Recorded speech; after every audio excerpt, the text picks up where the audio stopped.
Good afternoon, Miss Marcelidad. Good afternoon, Madam. Okay, Miss Marcelidad, can you tell me about yourself? I am Marcelidad A. Nayuya, a resident of Tingasan, Cabarugis, Quirino, age 31. And I have 3 kids, ages 14, a boy, 10, a girl, and my youngest one, 6, a girl, Madam.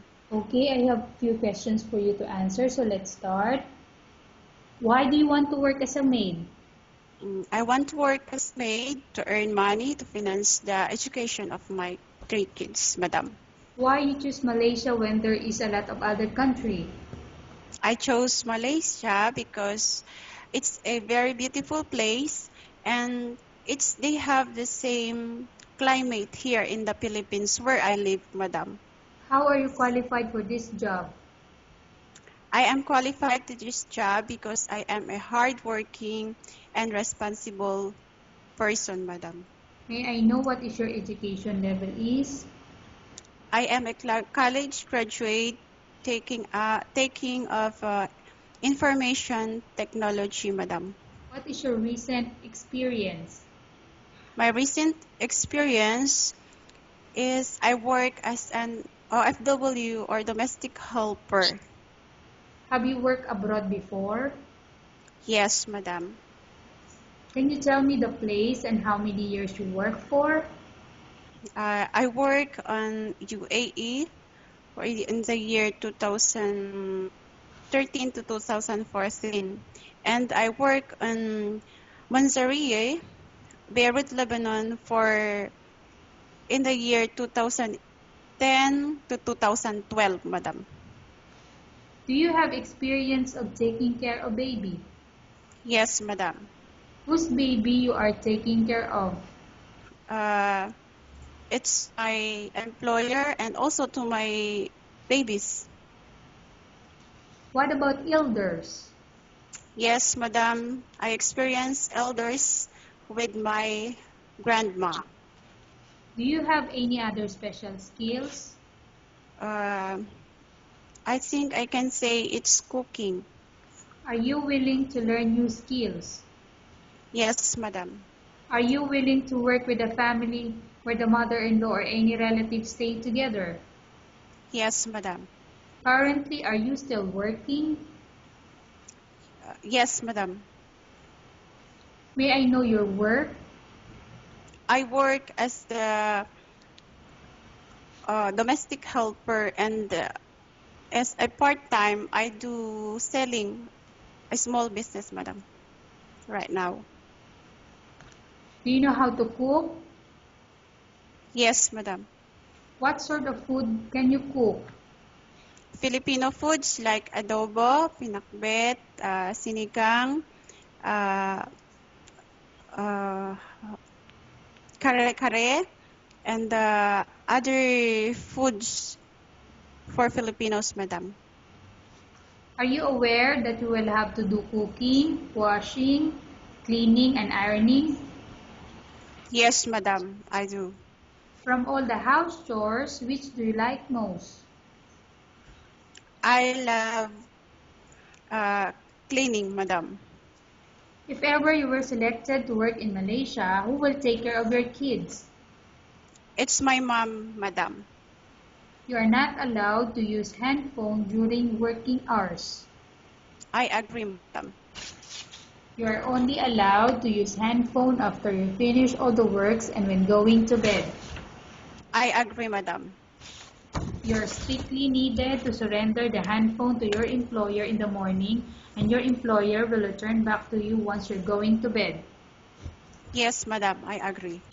If ever your employer finds out that you're abusing of using your handphone and it's affected your work performance, your employer will confiscate your handphone and you're not allowed to hold it anymore. Instead, your employer will allow you to call to your family 3 times in a month. You're only allowed to bring normal phone and you're not allowed to bring smartphone. Are you agreed for the terms and conditions? Yes, Madam, I agreed. Are you agreed to the rules and regulation for the handphone? Yes, Madam. How many years is the contract as you agreed and understand?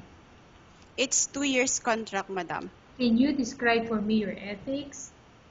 Uh, I can say that I am responsible, honest, uh, hardworking, and I can say that I am loyal to do the instructions and responsibilities of a helper to my employer, madam. How can you assure to us that you will work hard in Malaysia? 100% sure, madam. Can you promise not to use the telephone without the permission of your employer? Yes, I do promise, madam. Can you promise not to put on makeup or to dress properly while work? Yes, madam. Can you promise not to invite friends and relatives without the consent of your employer? Yes, madam. Can you promise not to ask for advance salary from your employer under any circumstances? Yes, madam. Do you really understand of the rules and regulation of the agency? Yes, madam. Do you pay any placement fee for you to come to Malaysia to work as a maid? No, madam. Do you have any history of sickness, example breast cancer or any other illness? No, madam. Do you suffer from any skin diseases, allergy or physical defect? Honestly, it's on the allergy, madam, of shrimps. Okay. Have you suffered from any serious illness? No, madam. Have you undergone any operation?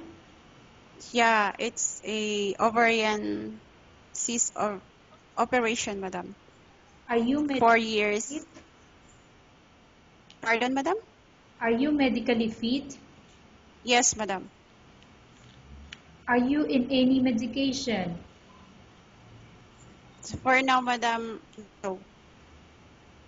Are you allergic with any food? I've said a while ago, it's the shrimps, madam. Honestly. Are you prepared to work for the employer of any race? Yes, madam. Are you prepared to eat the type of food taken by your employer? Yes, madam. Are you afraid of being left alone in the house? No, madam.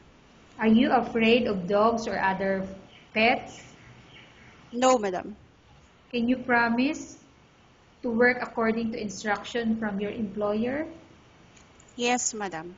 Do you have any immediate family working in Malaysia? No have, madam. Okay, Miss Marcelidad, we have finished our question section. Let's go to case study. I have a case study for you and I want you to answer me truthfully. Yes, Okay, madam. upon arrival in Malaysia, within 6 months, if ever any of your family members passed away, what will you do? Will you continue to work to finish your contract or you will go back? I will continue to finish my contract, madam. Tell us about yourself and why do you want to work in Malaysia as domestic helper? Okay, madam. So, I am Marcelida Nayuya, a resident of Dingasan, Cabarugis, Quirino, aspiring as a housemaid in Malaysia. So, I hope that I can be qualified with that job that I'm aspiring for. Thank you, madam. Okay, Miss Marcelidad, what do you want to tell to your employer who watching your video? Mm. Sir, madam, thank you for watching this video. I am Marcelida Nayuya, and I'm applying as a domestic helper in your country because I know that your country is a very beautiful place. And if ever that I will be chosen, I promise to obey and to comply, to do all the instruction that you have in your house. And then I will be responsible and then to be loyal as your servant. Thank you, madam, and God bless. Okay, thank you very much, Miss Marcelidad. We will update to your agency if there's any selection made by the employer. Thank you, madam.